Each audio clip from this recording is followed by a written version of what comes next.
का बहुत बहुत स्वागत है। लगातार पूरा देश आपके बारे में बात कर रहा है आजकल। सीताराम, बागेश्वर धाम की जय, सनातन धर्म की जय। और I am not baba, I am Dhirendra Krishna Shastri ji. तो मैं आपको धीरेन्द्र जी कह के बुला सकता हूं? बिल्कुल, धीरेन्द्र जी, शास्त्री जी, महाराज जी, इन संबोधन से, क्योंकि ना तो दाढ़ी मूंछ है ना हमने संन्यास लिया है जी। हाँ, नहीं वैसे लोग कहते हैं कि आप बहुत हैंडसम लगते हैं और आपकी उम्र भी सिर्फ 26 साल है।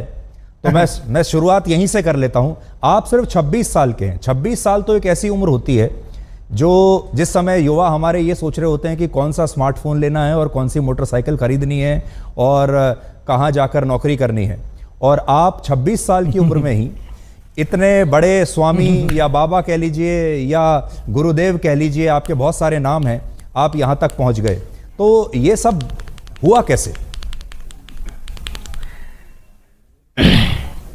हमारे बागेश्वर धाम की परंपरा में पीढ़ी दर पीढ़ी दरबार लग रहा।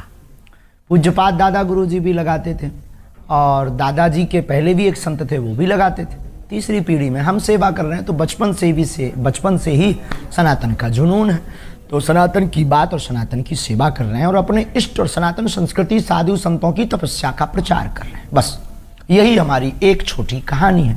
वाइट ही वाइट है, ब्लैक है ही नहीं कुछ।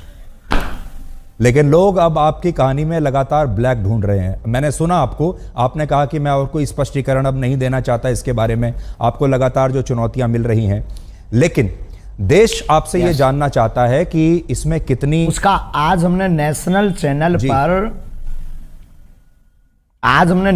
चैनल के सामने लगभग 20 से 25 चैनलों के कैमरा लगे होंगे। 4 लाख लोग थे। हमने चुनौती दी थी, चुनौती देने वालों को कहा था कि रायपुर हमारी जगह नहीं, छत्तीसगढ़ है, दरबार 20 और 21 को लगना है, किराया हमसे ले लो, जिन जिन को दिक्कत है आकर के देखो। हम कोई दावा नहीं करते, हम कोई ईश्वर नहीं है, अभी हम साधारण इंसान है। गद्दी पर बैठेंगे, जो गुरु प्रेरणा लगेगी हम वो बता देते हैं और बालाजी की कृपा और संतों की तपस्या के प्रभाव से वो बात सत्य निकलती है। और सत्य को कितनी भी कसौटी पर कसा जाए, कितने न्यूज चैनलों ने एक्सपोज नहीं किया, कितने लोगों ने नहीं किया, आज तक बाल टेढ़ा कर पाए, क्योंकि हनुमान जी की कृपा और हनुमान जी के नाम का प्रचार है जी। आप धीरेन्द्र जी, आप खुद को गुरुदेव कहते हैं, स्वामी जी भी कहते हैं, धर्मगुरु, संत। तो आपका परिचय क्या है? आप हैं कौन?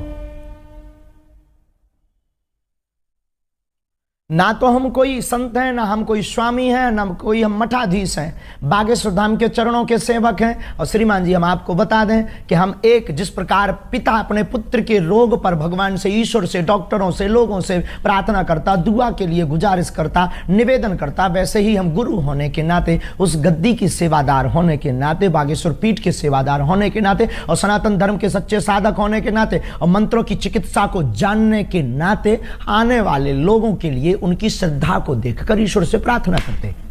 हमने आपके वीडियोस लगातार देखे सोशल मीडिया पर, इंस्टाग्राम पर बहुत सारे वीडियोस आपके चलते रहते हैं, जिसमें आप अपने कागज लेकर बैठते हैं और लोगों की मन की बात को आप पढ़ लेते हैं।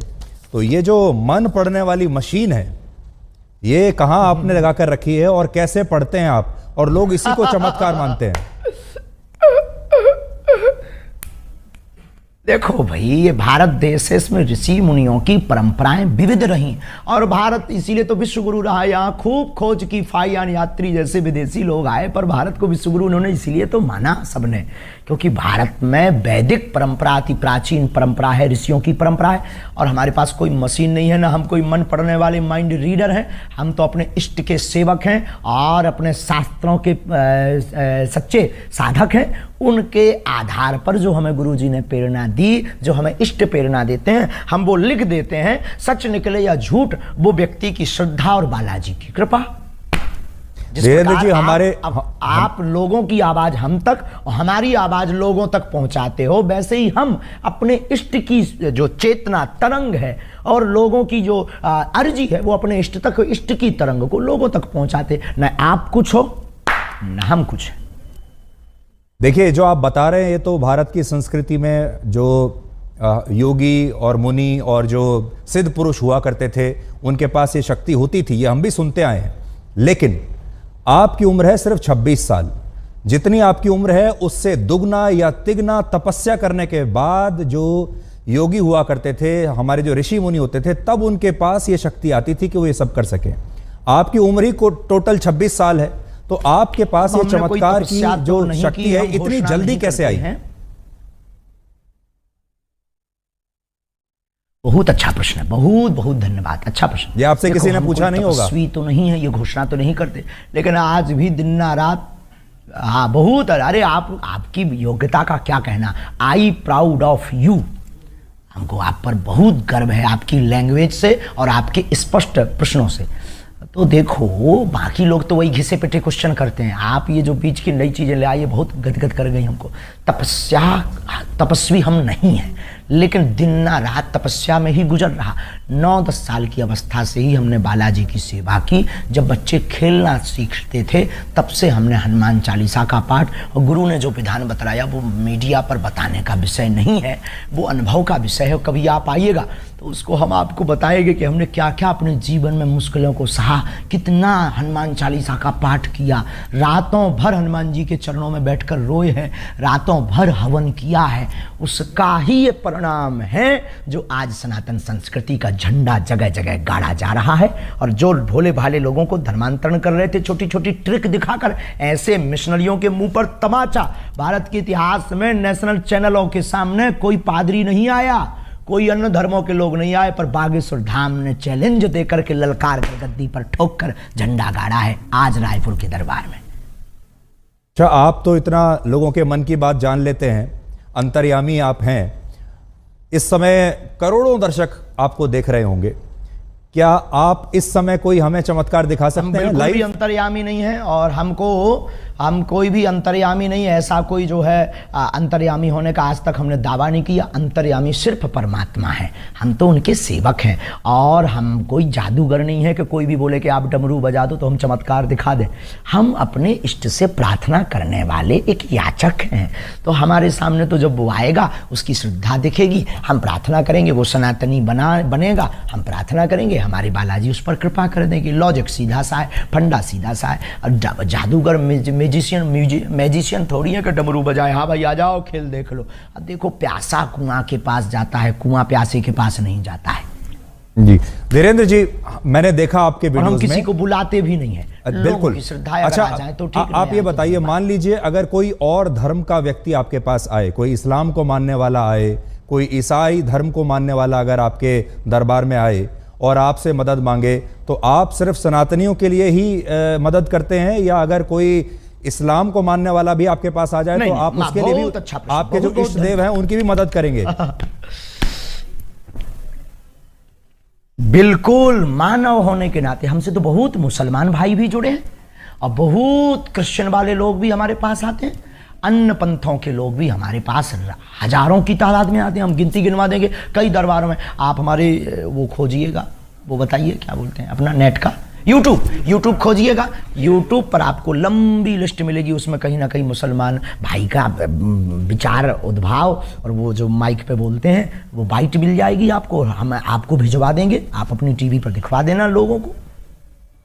अच्छा, ये बताइए कि जब लोग आपके पास आते हैं, मैंने देखा तो ऐसा लगता है कि आप उनके अंदर बताते हैं कि इनके अंदर कोई प्रेत है, कोई भूत है, फिर वो छटपटाने लगते हैं, अजीब तरीके की आवाज़ें निकालने लगते हैं, कई बार वो बेहोश हो जाते हैं।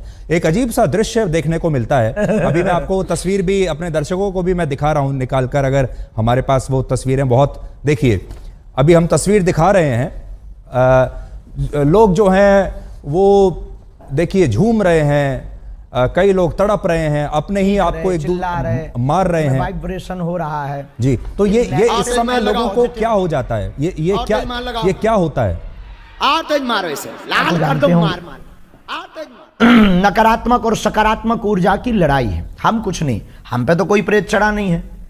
लोगों के ऊपर जो नकारात्मक ऊर्जा आती है वो जैसे ही बागेश्वर बालाजी के सामने पहुंचती है, या हनुमान चालीसा की जो चौपाई है, भूत पिशाच निकट नहीं आवे, महावीर जब नाम सुनावे। तो अगर 500 साल पहले लिखा हुआ हनुमान चालीसा गलत है तो भूत प्रेत नहीं है। और अगर आप हनुमान चालीसा को गलत मानते हो तो फिर हमें आपसे बात करने की कोई ज़रूरत नहीं है। और अगर हनुमान चालीसा को मानते हो तो उसमें ये चौपाई भी है, ये चौपाई भी है तो ये बात सत्य भी है। अब कोई शक्कर को चीनी कहे, कोई शुगर कहे, कोई खाड़ कहे, कोई मिठाई कहे, शक्कर शक्कर है, नाम कुछ भी संबोधित कर दो तो कोई नेगेटिव एनर्जी, कोई पॉजिटिव एनर्जी बोल देता है। नकारात्मक ऊर्जा सकारात्मक ऊर्जा की लड़ाई ही ये हम देहाती लोग हैं तो प्रेत बाधा बोल देते हैं। नहीं, मैं भी हनुमान चालीसा का पाठ कर रहा हूं और वर्षों से कर रहा हूं, मुझे कंठस्थ भी है, पर आपके जैसी शक्ति अभी तक मेरे पास नहीं आई है कि मैं लोगों को कोई उनका निदान कर सकूं। लेकिन आपने एक चीज नोट की, आपको अब आपको भाग्य सुधाम आना चाहिए। मैं जरूर आऊंगा, मैं जरूर आऊंगा। ये मजाक में कह रहे हैं। लेकिन धीरेन्द्र जी, आपने एक चीज नोट की कि जिस तरह से लोग आपके यहाँ ये व्यवहार करते हैं, बिहेव करते हैं, जब ये जो क्रिश्चियन मिशनरीज हैं, ईसाई लोग जो हैं, जब ये अपने यहाँ कोई कन्वर्जन कैंप लगाते हैं लोगों के लिए, वहां पर भी हमने इसी तरह का व्यवहार लोगों को देखा है। वो भी ऐसे ही इसी तरीके से झूमने लगते हैं, कुछ उनका देखिए, वो भी मैं तस्वीर दिखा रहा हूं। तो ये बताइए कि ये करना पड़ा, पूरे देश में चर्चा है जी, पूरे देश में इसी बात की तो चर्चा है। ये मिशनरियां क्यों पीछे लग गई? क्योंकि इनकी दुकान बंद हो गई। ये झूठे भोले भाले लोगों को ट्रिक दिखा करके और छोटे मोटे उपाय करके हमारे गरीबों का शोषण करते हैं, उनको धर्म परिवर्तन करवा देते हैं और अपने धर्म को बढ़ाते हैं। हमने जो घर वापसी करवाई, धर्मांतरण रोका, और हमने जब इनको दिखाया कि अपने धर्म में भी ये ताकत है, मंत्रों में जो तुम धर्म परिवर्तन कर रहे हो, नक्कटा हरो, आ जाओ वापस, तो वो फिर हर्ष आ गए। अब उनको डर है कि ये आदमी हमारा सब मिशन फेल कर देगा, इसीलिए तो ये जो है हमारे खिलाफ षड्यंत्र स्वांग दुनियादारी। तब तो आपको ब्लैक एंड वाइट करना पड़ा है, उन्हीं लोगों के उपद्रव करने से पूरे देश में वो हो गया है जी। तो लेकिन ये भी ऐसे ही दिखाते हैं जैसे इंसान के अंदर कोई प्रेत, जैसे कोई इंसान के अंदर प्रेत आत्मा आ गई है, वहां पर भी हमें ऐसे ही देखने को मिल रहा है। तो क्या आपको ऐसा लगता है कि ये दोनों जगह कॉमन है, या प्रेत आत्मा जो आप निकालते हैं, भूत प्रेत, अंतर है? ये कोई सिर्फ भी पादरी बागेश्वर धाम का सामना नहीं कर पाएगा जी। कल से आप लगातार टीवी चैनल्स पर इंटरव्यू दे रहे हैं, मैंने आपके बड़े इंटरव्यूज देखे। आपने सोचा था कि इतनी जल्दी, आपके जो भक्त हैं वो तो हैं ही, लेकिन अब देश में जो लोग आपको नहीं जानते वो भी अब आपको जान गए हैं। अचानक से आप पिछले 48-50 घंटे में बड़े मशहूर हो गए हैं। तो वो जो समिति है जो आपके पीछे पड़ी, उसका तो धन्यवाद देना चाहिए आपको। आंधी की भैया, उनको बहुत बहुत धन्यवाद है, क्योंकि हम भी अंधविश्वास के खिलाफ हैं। और देखो, ये आंधी के नाम है, बात में दम और शक्ति होनी चाहिए। अपने मीडिया को मैनेज करके कोई भी नाम फेमस करा सकता है, कर सकता है, पर अगर दम नहीं होगी, ताकत नहीं होगी, सच्चाई नहीं होगी, बोल्ड आउट हो जाएंगे। आज पूरे नेशनल मीडिया एक्सपोज करने आई थी, आपका चैनल भी तो आया था। आपका चैनल ने चूंकि उल्टा दिखाया है, क्योंकि पता नहीं आपके चैनल को क्या हुआ है। जो हमने ललकार कर चुनौती दी थी उसको पता ही नहीं, उसके पास भी नहीं भेजा और आप लोग भी नहीं आए। तो आप लोगों ने तो ये दिखाया कि सफाई देते देते आंखें भरी हैं। अरे सफाई देते हमारी आंखें भरेंगी, हम बब्बर शेर हैं, उनको हमने रुला दिया है झंडा गाड़ करके। तो कल हम फिर कहेंगे कि कल आकर के खुली आंखों से लोगों को देखना चाहिए। आप बिजी रहते हैं तो आपको नहीं बुलाएंगे। पर मैं देख रहा था आप बड़े क्रोधित थे, मैंने आपके जो वीडियो देखे कल के और आज के, बड़े क्रोधित थे आप, और बड़ा गुस्सा आपको आ रहा था, और आप कह रहे थे कि मैं अपने आपे में नहीं हूं। एक्सपोज जब नेशनल चैनल ने किया, क्या हमने झंडा नहीं गाड़ा? हाँ, हम अपनी शक्तियों के उसमें थे, लेकिन आज हमने झंडा गाड़ दिया सनातन का। जो कहते थे चमत्कार नहीं होते, भारत के इतिहास में क्या किसी पादरी के खिलाफ इतने न्यूज चैनल लग करके उन्होंने कभी हुआ एक्सपोज? आप हाँ या ना भर बोल दीजिए बस। तो अच्छा, उसी से संबंधित आपसे सवाल पूछता हूं। आप में और एक पादरी में और एक मौलाना में, जो मौलाना झाड़ फूंक कर रहा है, जो पादरी जो अभी हमने आपको दिखाया वो कर रहा है, और आप जो कर रहे हैं, तीनों में फर्क क्या है? बहुत सुंदर प्रश्न, very good, thank you very much my dear, I proud of you. उसमें और हम में, बागेश्वर धाम में यही अंतर है कि देखो, हम किसी भी प्रकार का शोषण नहीं करते, हम दक्षिणा नहीं लेते, हम अपने से नहीं जोड़ते, आने वाली चढ़ोतरी को हम गरीब बेटियों के विवाह में लगाते, 3 साल से निःशुल्क भंडारा करवाते और 2029 तक भक्तों के सहयोग से 400 बेड का विशाल cancer hospital and research institute centre बनवाने जा रहे हैं। हम दंगा नहीं फैलाते, हम शोषण नहीं करते, हम हलाला नहीं करते, हम डुबकी के नाम पर भगवान को लिए डराते भी नहीं है, हम सिर्फ श्रद्धा के नाम पर बालाजी की महिमा गाते हैं। इतने अंतर हैं, इसकी एक बहुत बड़ी किताब बनेगी जी। लेकिन वो भी प्रेत ही निकाल रहे हैं लोगों के अंदर से, आप भी प्रेत निकाल रहे हैं लोगों के अंदर से, और लोग जिस तरीके से बिहेव करते हैं वो भी सेम लगता है। हम तो ईश्वर से जोड़ते हैं, हम कोई दावा नहीं करते, हम कैंसर नहीं मिटाते हैं, हम प्रेत नहीं हटाते हैं, हम भूत नहीं हटाते, इष्ट हटा देते हैं, बालाजी हटा देते हैं। आई एम नॉट मिरेकल मैन, हम बहुत साधारण और सरल आदमी। अच्छा, आपसे ये जानना चाहते हैं, जब आप अपने दिन की शुरुआत करते हैं, जब आप दरबार लगाते होंगे, हजारों लोग आते हैं, उनमें से आप कुछ लोगों को चुनते हैं, वो लोग आपके पास आते हैं, अपनी समस्या बताते हैं, उन लोगों को आप कैसे चुनते हैं, पहली बात। फिर जब वो लोग आते हैं तो आप उनको कहते हो मुझे पहले से ही पता है कि आपकी समस्या क्या है, कागज पर आपने लिखी होती है। ये सब आप, इसकी तैयारी आप कैसे करते हो? सुबह सुबह आप उठ के हनुमान जी से पहले कह देते हैं कि भाई आज मुझे शक्ति चाहिए? कोई तैयारी नहीं है, कोई प्रयोजन नहीं है, नहीं, ये सब नहीं है। वो तो जाके गद्दी पर आवाहन करते हैं कि जिनकी पर्चा बनना हो आप मन में प्रेरणा दीजिए, तो वो मन में प्रेरणा दे देते कि भाई अमुक व्यक्ति को बुला लीजिए, नीरज को बुला लीजिए, धीरज को बुला लीजिए, विवेक को बुला लीजिए, इनको बुला लीजिए। ऐसी मन में प्रेरणा लगती, वो वहाँ बैठा होगा, ऐसे कपड़े पहना होगा। अब जैसे आज एक अद्भुत हो गया, अब कोई कहे कि तो माइंड रीडिंग हो सकता है। आज हमने आप में से किसी एक पत्रकार को कहा कि जाओ तुम जिसको उठा कर लाओ, उसी का पर्चा हमने पहले से ही बिफोर टाइम बनाकर रख दिया। अब वहां पूरी विज्ञानता शून्य हो गई। वहां दिमाग खराब हो गया सबका जी। और हमने कह दिया कि आप सब पत्रकारों में से 2 पत्रकार, नेशनल चैनल लगे थे, हमने कहा था 2 पत्रकार हमारे सामने भेज दीजिएगा, 2 पत्रकारों की हम अर्जी लगा देंगे। 2 की हमने लगा भी दी, ऐसी लगाई, अरे झंडा गड़ गया सनातन का। आज की लिंक जरूर सबको भेज दीजिए, दिखाइएगा आज का दरबार। हाँ, आप मुझे भेज दीजिएगा। अब मान लीजिए इतिहास में हुआ है। यही प्रश्न दूसरे तरीके से पूछता हूं। मान लीजिए मैं आपके दरबार में आऊं, मैं आपके सामने बैठा हूं, आपने मुझे बुलाया और मैं आपके सामने आ गया। अब आप मेरे जीवन में क्या चल रहा है और क्या होगा आगे, ये कैसे पता लगाते हैं? आभास होता है। देखो, हम कोई अंदाजा तो लगाते नहीं, आभास होता है। हम प्रार्थना करते हैं, पेन कागज कलम लेते हैं, ध्यान में अंदर ही अंदर जाते हैं कि हाँ प्रभु कृपा करो। तो सनातन धर्म के उत्थान के लिए जो उन्होंने हमें चेतना तरंग दे रखी है, वो तरंग हमें प्रेरणा दे देती, हम कलमबद्ध कर देते और कह देते अच्छा प्रभु लाज रखना अपनी भी और हमारी भी, और वो सत्य निकलता है। बस इतना लॉजिक है, ये लॉजिक परे है, इसी का नाम तो सिद्धि है। जो समझ में ना आए वही तो चमत्कार। अभी आप लगा सकते हैं ध्यान मेरे बारे में? आज से 30 साल पहले कोई कहे कि आप देश विदेश में बैठे सकते, देश विदेश में बैठे लोगों को वीडियो कॉल पर आप तुरंत बात कर पाएंगे। 30 साल पहले ये कोई कहता था तो कहते कितना झूठबाज आदमी है, मूर्ख आदमी है, ऐसा हो ही नहीं सकता, ये तो चमत्कार होगा। लेकिन आज सहज है। पर देखिए धीरेन्द्र जी, एक जमाने में जब बारिश होती थी, लोग क्या कहा? देखिए, जब एक आज से सैकड़ों वर्ष पहले, हजारों वर्ष पहले जब बारिश होती थी तो उसे भी लोग चमत्कार समझते थे। सूर्य ग्रहण होता था, उसे भी चमत्कार समझते थे। दिन और रात, सुबह और शाम जब रात होती है, उसे भी चमत्कार समझते थे। बाद में यह पता चला धीरे धीरे धीरे कि यह चमत्कार नहीं, यह विज्ञान है, इसके पीछे विज्ञान है।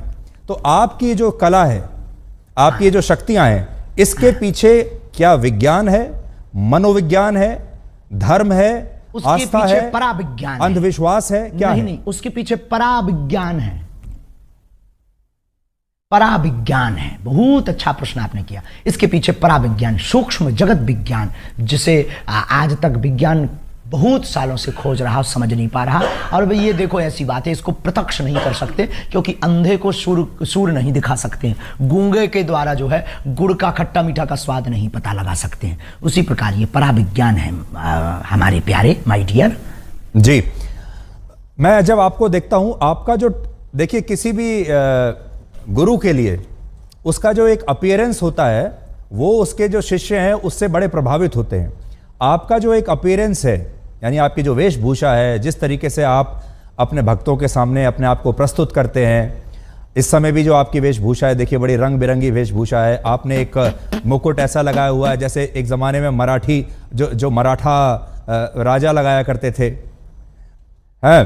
तो इसके पीछे आपका क्या मनोविज्ञान है कि आप जो इस तरीके से अपने आप को प्रस्तुत करते हैं, जबकि जो साधु संत होते हैं वो तो बहुत सिंपल रहते हैं, सरल भाव से रहते हैं। मनोविज्ञान, एक महात्मा आए हमको कंबल दे गए, एक महात्मा आए कंबल दे गए, एक व्यक्ति आया टोपी दे गया, हमने टोपी लगा ली, एक व्यक्ति आया कंबल दे गया। अब कंबल पहनना कौन सा भैया वो है, अब कंबल पहन लिया, अब क्या गलती कर दी यार भाई, अब ठंड लगती है तो कंबल ना पहने, क्या करें, मर जाए क्या।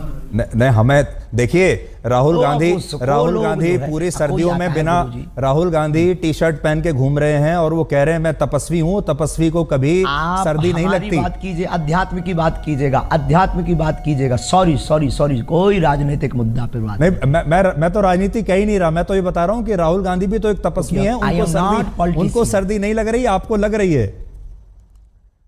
आप हाँ, हम कमजोर आदमी हैं भैया, उनसे जाके पूछो, हम किसी के बारे में क्या कह दें। आई am not politician, I am only spiritual गुरु। आप पॉलिटिशियन तो नहीं है, लेकिन पॉलिटिशियन आपके बहुत सारे पॉलिटिशियन आपके शिष्य हैं। देखिए आपके जो विरोधी हैं उन्हें यह बात भी बुरी लगती है कि बहुत सारे नेता आते हैं बागेश्वर धाम पर आते हैं, बहुत सारे नेता आपके शिष्य हैं, बहुत सारे जो सरकार में बैठे बैठे बड़े जो लोग हैं वो आपके शिष्य हैं। आपको पुलिस की प्रोटेक्शन मिलती है, आपको जो है एक अलग तरह का सम्मान इस समय सरकार की तरफ से मिल रहा है, और वो तब मिलता है जब कोई धर्म गुरु नेताओं के साथ बहुत सरकार करीब आ जाता है। व्यक्ति की समानता के लिए नहीं, सब व्यक्ति की जानमाल की सुरक्षा करना सरकार का काम है।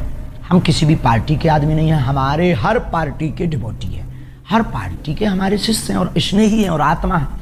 अब रही बात इसकी पुलिस की आदि की, तो ये जो मिशनरियों ने और आपके पास जो न्यूज़ें आई हैं, जो ये भ्रम फैलाया, ये जो षड्यंत्र स्वांग किए, उसके डर के कारण कहीं माहौल ख़राब ना हो जाए, कुछ भी हो जाएगा तो माहौल डिस्टर्ब होगा।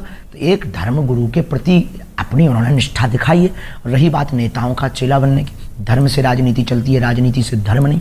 वो बहुत सकारात्मक विचार पाते हैं, बागेश्वर धाम से आशीर्वाद पाते हैं, सन्यासी बाबा की कृपा पाते हैं। अब किसी को अगर जलन हो रही हो तो वो विदेशी नेता बना ले, उसमें क्या दिक्कत है। विदेशी नेताओं को चेला बना ले, खुद को नेता बना ले, खुद के नेताओं को डिवोटी बना ले। अगर किसी की जल रही है तो मिर्चा लगना चाहिए, इसमें क्या बुराई है माय डियर। आपको लगता है आपकी जान को खतरा है?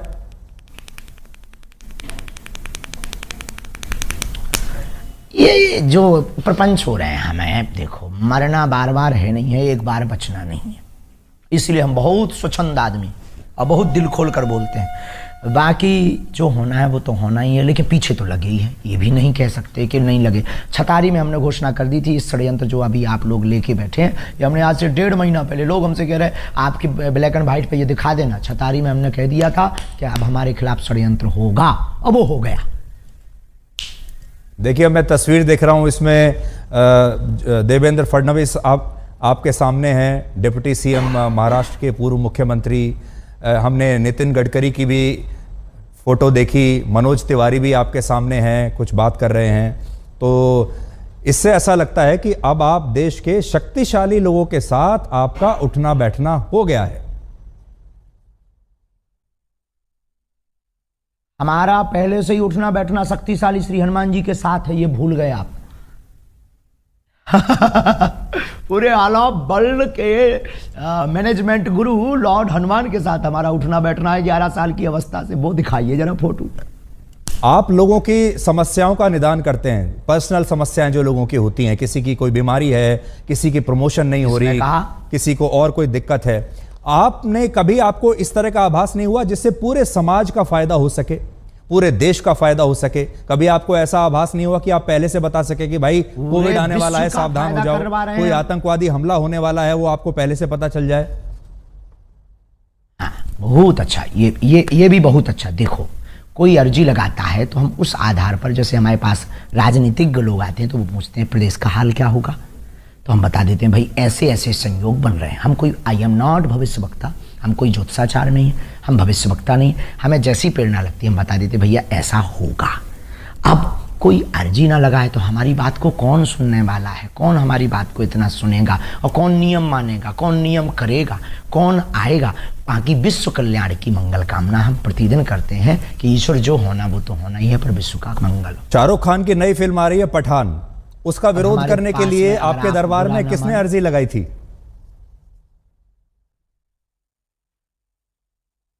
अरे वो किसी ने नहीं, वो तो उसने वो गा दिया था, हमें बच्चों ने बताया ये भगवा रंग गा दिया, तो उनका भगवा रंग ही क्यों बेशरम है भाई, ब्लैक रंग, हरा रंग, ऑरेंज रंग और भी रंग भी है, उनको भी बेशरम बनाओ जी। तो क्या गलत कर दिया भाई, ये गलत थोड़ी है। हर बार भगवा रंग ही क्यों बेशरम, हर बार हम सनातनी हिंदू ही क्यों टारगेट, हर बार हम संत ही क्यों। और आपके ब्लैक एंड व्हाइट से कहेंगे कि जो हमारा आपने ब्लैक एंड व्हाइट लिया है पादरी का क्यों नहीं लेते हो उसके चर्च में जाकर। नहीं, हम उनका भी करेंगे। और मैंने तो आपसे पादरियों के बारे में और मौलानाओं के बारे में जितने सवाल मैंने आपसे पूछे हैं किसी ने नहीं पूछे होंगे। किसी ने नहीं पूछे और हम आपसे बहुत खुश हैं। हमने कहा ना 3 बार हम आपकी तारीफ कर चुके हैं, बहुत सहज हैं आप, बहुत अच्छे हैं और आपके ब्लैक एंड वाइट को देखना चाहिए लोगों को। आई सपोर्ट यू, पर आप हमारा भी सपोर्ट करिए सनातन का। जी जी, नहीं देखिए, हमारा स्वामी जी, हमारा जो कर्तव्य है वो है ब्लैक और वाइट। अब आप अपनी बात कहने के लिए, अपनी पैरवी करने के लिए स्वयं बैठे हैं। अब आप मेरे ऊपर या आज तक के ऊपर आरोप नहीं लगा सकते कि मेरी बात सही नहीं है। अब आप स्वयं अपने स्पोक्स पर्सन हैं, स्वयं अपने प्रवक्ता हैं। आज गलत किया है, आज दिन में गलत किया है, आज तक ने सत्य नहीं दिखाया है। अब देखिए, अब वो सारी चीजें अब लोगों के सामने आ जाएंगी। पर हम आपसे ये जानना चाहते हैं कि क्या एक धर्म गुरु को फिल्मों के बारे में बोलना चाहिए? दिखा दीजिए आज दिन भर की वीडियो। शाहरुख खान के बारे में बोलना चाहिए एक धर्म गुरु को? क्या आप छोटी छोटी जो सनातन के खिलाफ बोलेगा, चाहे वो फिल्में वालों हो, चाहे वो राजनेता हो, हमने शिक्षा मंत्री के खिलाफ भी बोला बिहार के, उस पर बात क्यों नहीं की? जो सनातन का विरोध करेगा हम उसके खिलाफ बोलेंगे। अगर ये दंगाई है, अगर ये भड़काऊ है तो ये होते रहना चाहिए, इतना खौफ बहुत जरूरी है। तो ये आरोप आप, इसका मतलब सही है आपके ऊपर जो लोग कहते हैं कि आप हिंदुओं को जो आते हैं वहां पर उनको भड़काते हैं? आप एकजुट करते हैं, लोगों को समझ में भड़काना आता है, जो हिंदू नहीं है उनको भड़काना आता है। अपनी अपनी समझ है। किसी को कल तक हम पाखंडी नजर आ रहे थे, किसी को कल तक हम चुनौती से भागने वाले नजर आ रहे थे, जब आज हमने ठोक दिया, ठिकाने लगा दिया, तो बुद्धि ठिकाने लग गई पूरी नेशनल मीडिया के सामने। तो ये अपनी अपनी, जब तक हमको समझा नहीं तब तक वो ऐसा समझेंगे। बहुत सारे लोग आपको सोशल मीडिया का स्वामी भी कहते हैं, क्योंकि अब आप यूट्यूब पर बड़े एक्टिव हैं, इंस्टाग्राम पर आपके लगातार वीडियो चलते जा रहे हैं, और ये एक नई तरह की जो है क्रांति है, जिसमें हम ये देख रहे हैं कि धर्मगुरु भी अब आश्रमों से बाहर निकलकर सोशल मीडिया पर आ गए, मोबाइल फोन पर आ गए। लोग आपको मोबाइल फोन पर देख रहे हैं। ये अपने आप हो रहा है धीरेन्द्र जी, या आपके पास कोई सोशल मीडिया टीम है जो आपको रोज वायरल करती है? एक दूसरे में विज्ञान और विज्ञान दोनों एक दूसरे से जुड़े हुए हैं। हमारी कोई टीम नहीं है। हम तो पहले दरबार लगाते थे, पहले भी कथाएं करते थे, लाइव नहीं आते थे। फिर संस्कार वालों ने आके कहा कि हम आपकी कथा को दिखाएंगे, क्योंकि आपकी कथा में, आपके दरबार में दम है और सनातन का प्रचार होगा। हमने कहा भाई अगर तुम्हें दिखाना है तो दिखा दीजिए, हमें क्या दिक्कत है, बस इतनी ही कहानी है। अब आप आए, आप बोले हमें ब्लैक एंड व्हाइट दिखाना है, अब आप भी हमारी टीम में शामिल हो। नहीं, आपने मेरी बड़ी तारीफ की। मैं भी आपको इतना तो कहूंगा कि you are a very good speaker. Thank you very much. तो अब ये बताइए, अब ये जो 2-3 दिन से आपको लेकर विवाद हुआ है, अब इसके बाद से आपको ऐसा लगता है कि ये एक तरीके से नया जीवन अब शुरू हो रहा है? निपट गया। रोज आपके टीवी पर इतने इंटरव्यूज अब आपने दिए। हमारा नया जीवन, नई क्रांति शुरू हो रही है। रोज चुनौती आएंगी, अब हमें उनकी तरफ ध्यान नहीं देना है। कितनी बार हम सत्य की कसौटी पर कसेंगे।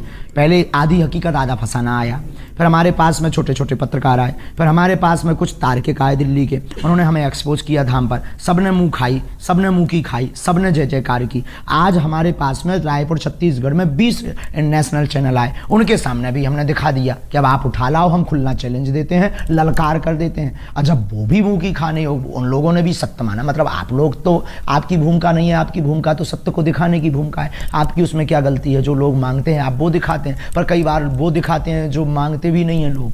ये बात अलग है, लेकिन आपने भूमिका निभाई और आज हमने अपनी कसौटी पर हम खड़े उतरे। अब हमें बहुत चुनौतियों से डरना नहीं है और बहुत ज़्यादा उस पर टाइम बर्बाद नहीं करना।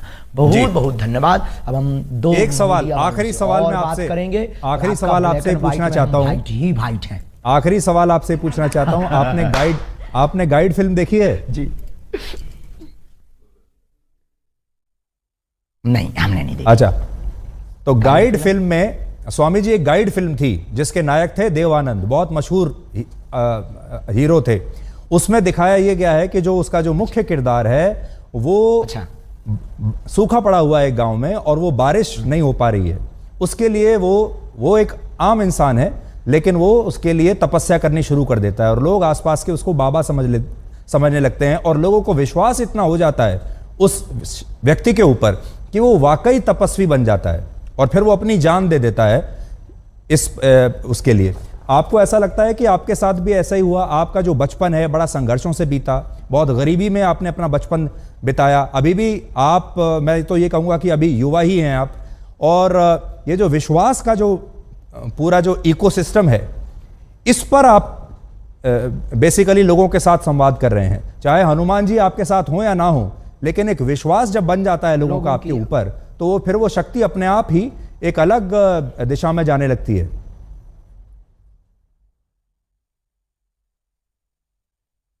बहुत अच्छी बात बोली, ये लॉजिक वाली बात बोली है और इस बात में बहुत ताकत और दम है। देखो, हमें हनुमान जी ने चुना है और रही बात लोगों की श्रद्धा की, श्रद्धा टूटती और बनती रहती है, लोग स्थिर नहीं रहे, किसी के नहीं। दूसरी बात, इस विषय पर हमारा सिर्फ यही कहना है कि हमने कभी अपने से लोगों को नहीं जोड़ा, लोगों की बाहें पकड़कर हनुमान जी से जोड़ा। अगर ये गलत है तो क्या कहते हैं, बस हम ना कोई तपस्वी है, ना हम कोई बहुत साधारण भाषा में बोलें कि बहुत बड़े चमत्कारी हैं, साधारण इंसान है। लोगों की निष्ठा ही चमत्कार है। अब आपकी बात का यही जवाब आप चाहते हैं तो बस वही जवाब हम दे देते हैं कि लोगों की श्रद्धा ही उनका चमत्कार है। बहुत बहुत धन्यवाद धीरेन्द्र जी, आपका बहुत बहुत धन्यवाद हमसे बात करने के लिए, और उम्मीद करते हैं कि आपके आलोचक जो हैं उन्हें आपके जवाब मिल गए होंगे, और बाकी देश की जनता के ऊपर छोड़ते हैं, क्योंकि जैसा मैंने आपको कहा, आप सबसे बड़े अपने प्रवक्ता तो आप स्वयं हैं। हाँ, कल फिर दरबार लगना है, आलोचकों से कह दीजिए कल और आ जाए तो ठीक है। और कल थोड़ा सा मेरे बारे में भी आप सोच के बताइएगा, अगर आप सोच सकें। मैं तो यहाँ दिल्ली में हूँ, कल दरबार में थोड़ा सोचिएगा मेरे बारे में, और मेरे बारे में कोई भविष्यवाणी हो तो बताइएगा। अरे अब आपके बारे में क्या करना, सामने कर देंगे, उस पर तो ये हो जाएगा कि कंट्रोवर्सी हो जाएगी, कुछ उल्टा निकल जाएगा मुंह से। जी, तो कंट्रोवर्सी तो खैर ठीक है, अब तो विवादों की आपको आदत पड़ गई होगी अब तक तो, और इसका मतलब ये है कि आपके अगर दुश्मन बढ़ रहे हैं, इसका मतलब आपके शिष्यों की संख्या बढ़ रही है, इसलिए आपके दुश्मन भी बढ़ रहे हैं। आहा, बहुत गजब की बात, बालाजी के समर्थक बढ़ रहे हैं। धीरेन्द्र जी, बहुत बहुत शुक्रिया हमसे बात करने के लिए। Thank you very much, you are a good speaker. जय श्री राम, सनातन धर्म की जय।